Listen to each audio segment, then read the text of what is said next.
World champion from Val di Fiemme 2 years ago, as you can see by the little graphic there. And he looked in terrific form.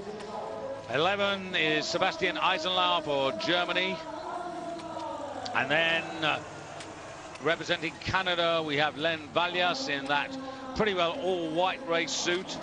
And the man who finished 30th, the man who won the Nationals from the United States, here he is, Dakota Black Horse von Jess, and he must be absolutely delighted. In January, he won the Nationals for America in both classic and freestyle, and he's done really well. This is tough, though, and if he gets anywhere near a qualifying place, boy, that will be some achievement in his first World Championship. And he looks so relaxed, and well, why not? No point in being tense. That affects your muscles, as you set off from this line. Well, they're off, and it was a strange start, a mixed start. I thought it was almost a false start, but double pulling power, and it looks like Krukov has the advantage. Not anymore. No, but Krukov is getting more out of his double polling than anybody else. Look at the rhythm, and everybody else just looking a little bit more frantic than him. Well, I mentioned earlier, and Krukov is a very cool customer. He doesn't panic, and as you say, that easy double pole action. And look how tall and slender he is. Body weight ratio to this hill climb, he's in the best place. Tall, good levers, and very light. Yeah, he's not done much in the World Cup. In fact, when you look at his performances, 12th is the best he's done. But the man who's decided to take it up, that's Andrew Newell of the United States. Theodor Pedersen looking quite comfortable there to his left. And there's Black Horse von Jess coming through. Yeah, making his presence felt. You can see different stature. And at the moment, Krukov just sitting in behind.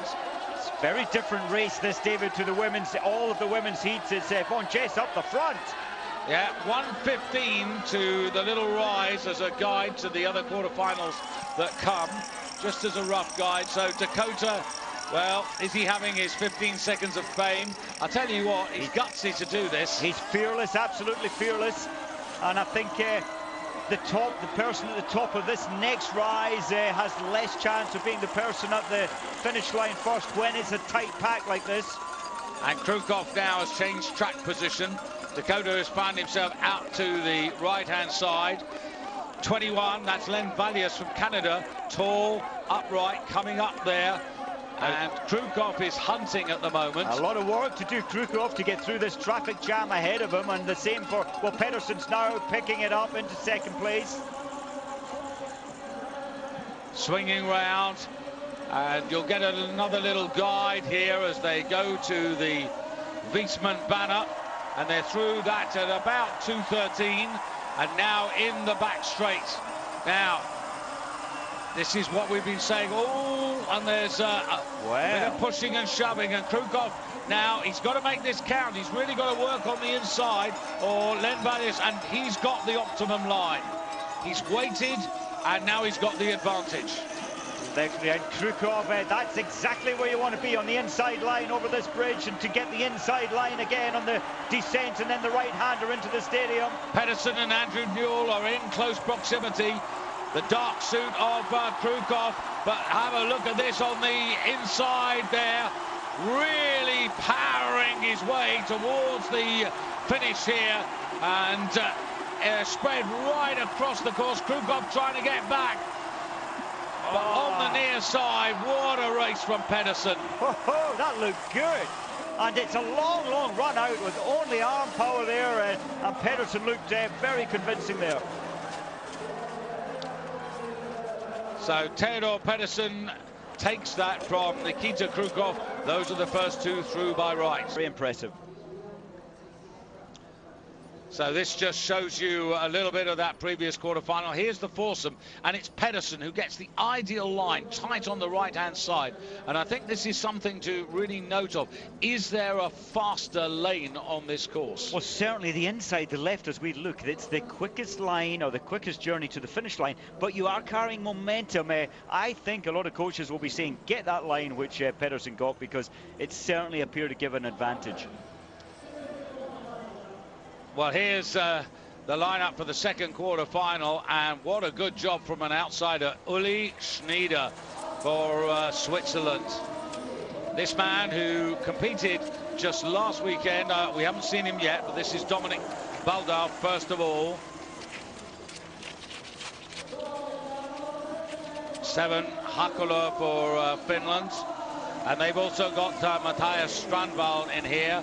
He wears bib 14. Bib 4, this is the man I was looking for, Uli Schneider, 37th last weekend in Östersund, and here he is in the World Championship quarter-final. He looked so convincing to qualify 4th fastest. Strandvall looked very convincing as well. So also in the lineup here, Strandvall. Well, that's Quickland, actually. Carl. Yeah, that is Quickland for Sweden in the white suit. And we haven't seen Rastelli yet, have we? So Rastelli for Italy, happily in a blue suit and not a red suit. Yeah, it's confusing. They certainly have had the red suits out, the Italians. Yeah, if you're not familiar with that comment, it's because the Italians have been racing in red suits all the way through the World Cup season, but I like to see them in Azzurri blue. I know what I'm dealing with then.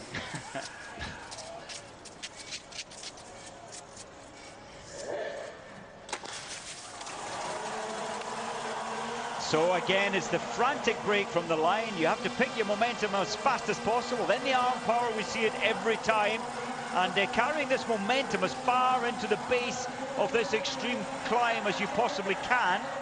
And then you start loading your legs. So it's arm power the first 25 seconds. Then we're on to legs and arms together. And look at that wonderful picture of the Luniet Stadium as they leave the arena now. And marching forward, Matthias Strandvall of Finland to lead the way, but Hakola now moving forward to maintain the lead for Finland, if you see what I mean. Now, and chasing him hard, Baldauf of Austria. I'm surprised that Schneider with the fastest on paper in this group, David, but he's way at the back. Has he got a game plan? I think he maybe struggled that first section. So up they go, and then we were looking for something like 1:15 as a little check between this and the first of the quarterfinals. Well, earlier today in the qualifying, Sergei Ushtigov was 1 minute 1 second to the top of this rise. I know the snow is running about 8 seconds slower at the moment because it's an awful lot wetter. So the descent speed, the women were getting up to about 48 kilometers an hour, and it's based on the pace over on your body weight. The men are getting up to 53 kilometers an hour. Schneider, 53.06 kilometers an hour is the fastest, pulling back time into 3rd place. He was 6th into the base of the previous climb. Schneider just attacking short, sharp tempo, and he's a very light and slender athlete trying to maximize his reach up this horrific climb. Strandvall bending over, not the best way to take this hill. You need to keep the hips forward or you start slipping, as he was there. Well, Schneider is giving a demonstration on how it's done up these steep hills. Yeah, gulping in the oxygen there. You could see coming around under pressure the whole time, but again, you can see what his game plan is to build a cushion of advantage. Has a little look under his armpit to see where everybody else is. Probably pretty happy with that cushion that he's got as they come to the base of this climb. He's got the advantage here. 7 chasing him, Hakola. It's all about tempo. Carl Quickland, the only Swede in this heat, he's still at the back. He's got an awful lot of work to push through this crowd if he wants to qualify, and I don't think he can. And Dominic Baldauf of Austria in 3rd place, hunting, well, perhaps for 2nd, perhaps for a lucky loser spot as they come down the finish here. And you can see that advantage that Schneider built up has really seen him home here. And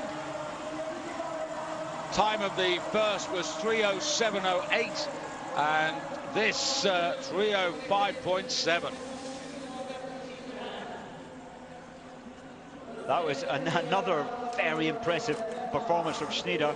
The tempo, and I think his cool head there. He didn't panic that he was in last position leading into the base of the first climb. Clister on the base of his skis. in these wet conditions. And, well, he's congratulating everyone else. I think he should be congratulating himself. Yeah, 3:05.73. I mean, that's what? 1.27. That's over 1.33 seconds quicker than Theodor Pedersen. And there's a man who really has come to this as a virtual unknown. Unknown, and look, he's shaking his head. He can't believe that he's finding this tough course so easy.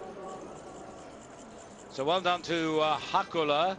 And of course that gives a chance for Rastelli, who we didn't mention, came late into third place ahead of Boldov. That gives him a real chance of a lucky loser spot. And at the moment it is Rastelli and Boldov from this second quarter-final who are in lucky loser positions. And here you can see Schneider just goes up that hill.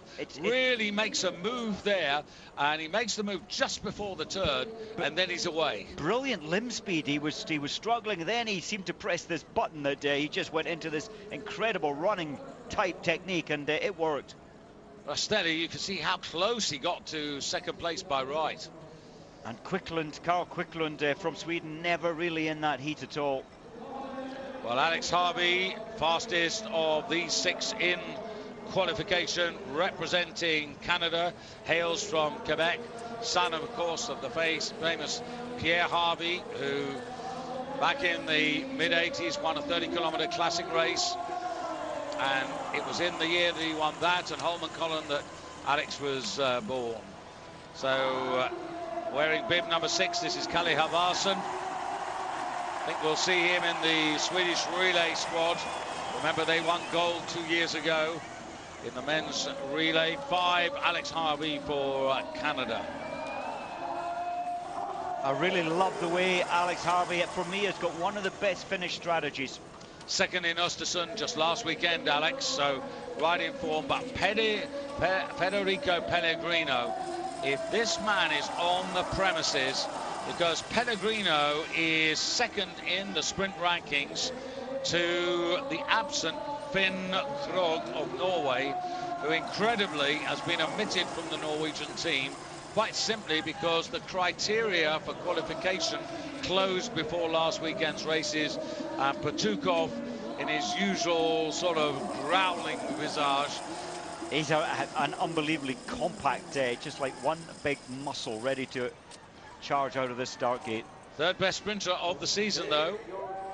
I think he's possibly slightly better in the freestyle technique than he is in the classic. Yeah, he's had a couple of runners-up spots in Lillehammer and Davos, so you're absolutely right, Mike. That was an amazing break through the gate there from Petukov, and the double pole power. Nobody really going frantic at this stage to take the lead. Yeah, just a line of them. Alex Harvey beginning to make his presence felt. Interesting how really he is, in a sense, not mimic, but in the early days followed his father's footsteps. His father was a great cyclist and was a medal achiever at World and Commonwealth Games. And Alex, he took up mountain biking, and it was only really at the age of 16 that Alex Harvey then decided to really put all of his effort and energy into cross-country skiing. And I must say, when freestyle technique came in, it was Alex's father, Pierre, who really evolved or went with longer ski poles, which everybody uses now. He built the arm power, and it absolutely improves your pace in freestyle skiing when you bring the arms into play massively. Petukov gone. Yeah, Petukov's really moved. And remember I said 1:15? That was like 1:12, 1:13 at the top of that little crest there. It is fast. And Pellegrino put in, you mentioned his turn of pace. He realized he's getting left behind. He put a little turbo pace in, but I think we'll see amazing firepower from Pellegrino up this next climb. The thing about Pellegrino, all his 3 victories this season have come in freestyle races. He's a very strong double polar, and he does have, or he has had during the World Cup, this extra gear, but he's got to be close enough to use it. Petukov, he seems to have this endless energy, but he often puts a lot of energy out in the quarter-final. Doesn't have enough left for the semi and final. Yeah, and Halvarsson much more economical in what he was doing. And there's Pellegrino all the way. He did go into his hyper mode up that second climb. Alex Harvey, if he wants to make it through, he was an 8-to-1 shot with the bookmakers earlier today. He really needs to move now. Now, are they going to catch Patukov on the glide here? Pellegrino, skis running well. Well, no. And look at Patukov, he is slowing as he comes to the base of the hill. Pellegrino still in the glide, and Alex Harvey right on the outside, far side, now beginning to come back. Pellegrino's trying to throw it down to Patukov as they come to the top here. Patukov maintains his edge. Pellegrino going around the outside. Harvey vying for third place. Now it's Patukov who's got the ideal line, but great skiing there by Pellegrino. Comes across, closes the door, unbalances Patukov. Oh, Patukov should have taken the right or closer lane. He might get wedged out of this one. And Pellegrino's double poling. There's the extra gear. And on the far side, Alex Harvey forcing his way into second place to qualify by right. And 3:04, wonderful racing by Pellegrino. Very alert to being left behind earlier or in the middle of the race. And Harvey strong enough, 3:03.9. David, that is the fastest by some margin, and maybe even Patukov at this time will make the lucky loser, but he lost a lot of pace there in the last 200 meters. Well, the pace was fast because of what Patukov was doing earlier in the race. And Pellegrino, look at that, really impressive. And if you back Pellegrino today, 34-1 were the odds on offer before the day began. And I think what was amazing for me about Pellegrino, on the base of the second rise, 3/4 of the way through the race, he was still in 5th position, and then he just completely attacked that second climb. And you need that turn of pace if you want to take a medal here. Patukov didn't have the best start there, and then he set a blistering pace up this first climb, but ran out of steam. This is where he wasted a lot of energy. Look at Patukov, long strides, slipping back, huge wastage of energy, and you can see that compared to Halvarsson. Much more upright, much more easy. So Halvarsson in third place, just looking at the lucky loser pool. Halvarsson's gone in there, and so has Patukov at the moment. The quarterfinal sees Ola Vigard Hagerstad, the Olympic champion in 2014, and Toni Ketelai for Finland.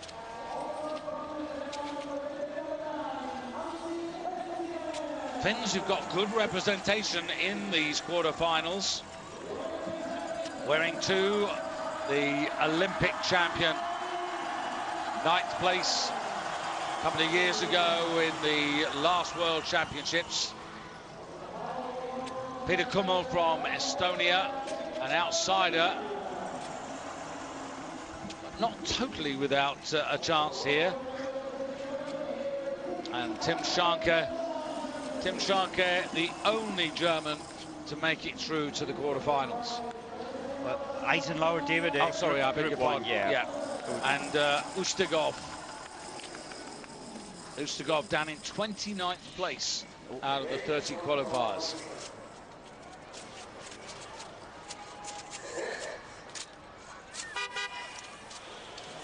Well, I don't believe this. I've never seen so many false starts. It's dangerous, and I say dangerous to the athlete in that you then back off. You're never going to release the same, because if you break that wand a second time, you're not starting, full stop. But he was trying, he was hoping the gun would go, but it didn't. Tim Schanke recently won 42k marathon race down in Italy just 2 weekends ago. Oh, interesting to see how Hagerstad goes in this race, because when you look at the Norwegian representation, Mike, into the finals here, Hagerstad they've got Thomas Northug and Petter Northug, the brothers, in the last of the quarterfinals. And Bransdal, 3 Norwegians in that last. Yeah. Who's getting, well, it's clearly it's Schanke. It's Schanke. Yeah. Well, jury has to inform them, so that's what she's doing. But now, lots of people in Norway will be sitting back and thinking to themselves, we could have done with Finn Krogh. I can't believe a country wouldn't take the man on recent form and the leader of the overall World Cup. Ushtigov didn't want to get involved. We often see this closest to on the right-hand side. He never wants to lead early, Ushtigov. As I say that, he puts in a blistering turn of pace. And he set, David, in the qualifying I mentioned, he set 1 minute 1 second to the top of the first rise. I think it'll be about 1:08 this time. I'm not sure Ushtigov manages his output of energy in these continual qualifiers through to the next round. Of course, semi-finals next. You've got to be inside 3 minutes 4.5 seconds to grab a lucky loser spot at the moment, and it's Hadderstad up front there. It's as if, sorry David, it's as if this pack are respecting Hadderstad, the Olympic gold medalist, because this pace is a little slower. I make it 1.5 seconds slower than the previous one. Hadderstad, who had a second place finish in Ottawa, but again, that was the second of the World Cup competitions, and not everybody was involved in that. Well, it's 1:14 to the high point of this rise. A little chance to recover, and you need to maintain your pace over here to get your maximum glide factor down here.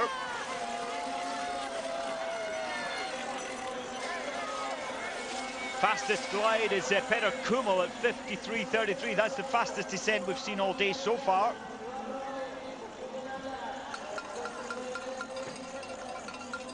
So Hadderstad hasn't got away from the pack here. You can see he's being pursued by Pensinen on the near side, wearing 9. Following Pensinen, Ketalai of Finland. But now Hadderstad beginning to open up again and get that clear margin. And if he doesn't do anything silly, he's going to have a really big advantage and leave the rest scrapping for second place. And I think that's very clever. Into the headwind, he made sure nobody was going to be drafting him to drag them forward. It's not over yet, though. It's not finished for Hadderstad. The pack seem to be closing a little. Yeah, I think he's far enough in front here, because remember, these men are really chasing hard.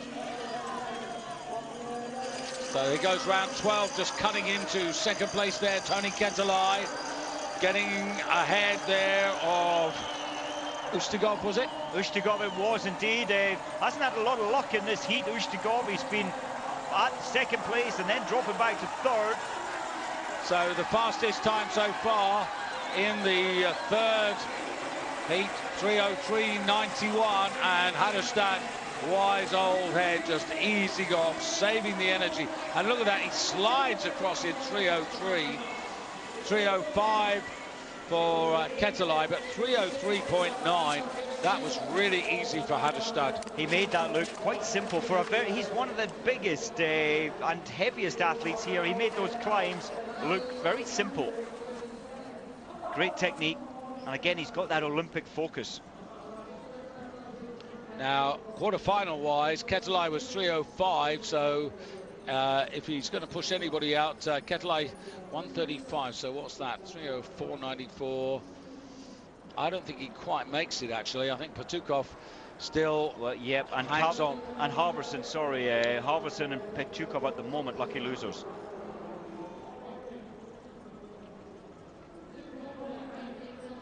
Well, Hadderstad really took command of this race.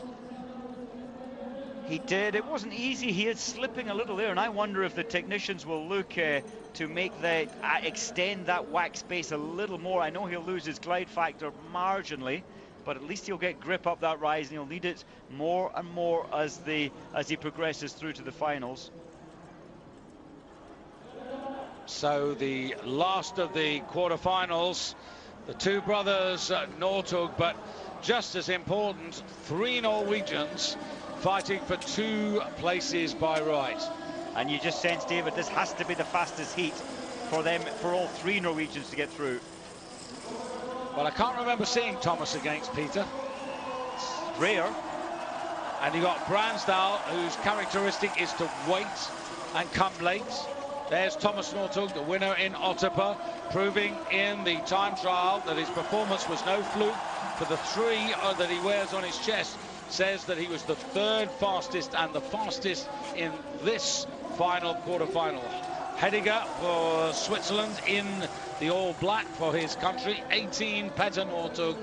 Petter Northug, the 4-1 favourite before the day began to win his first gold medal at these championships. And of course, as you see, Simeon Hamilton, Petter Northug in a major championship has never won the sprint gold.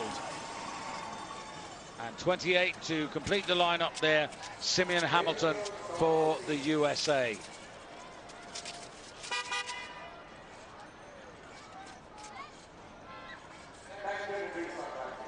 see, I think that's what throws them off. What was that all about? They were testing, but it really threw them. It did. It broke concentration. A number of the athletes looked over to the right. That's annoying. So thankfully a good clean break, and then picking up the pace fast. Who's going to be brave enough to lead it? Or, well, maybe it'll the lead will chop and change as it did last time up the climb. Look at the power, though, that's being laid down. And you can just see those skis coming off the snow. Fantastic power. But in a sense, David, the youthful enthusiasm of Thomas Northug, not sure is the wisest, but he often and always goes out fast. Can he maintain it, though? His brother, on the other hand, is in 5th place. Petter.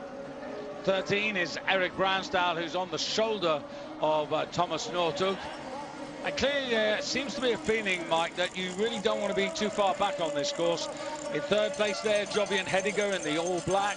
And then on the near side, you can see 18, Petter Northug. And right at the back there, Simeon Hamilton. Petter Northug is putting in the most effort and slowly moving forward from 5th up into, well, maybe level with his brother, not quite. Oh, and in trouble there, Simeon Hamilton.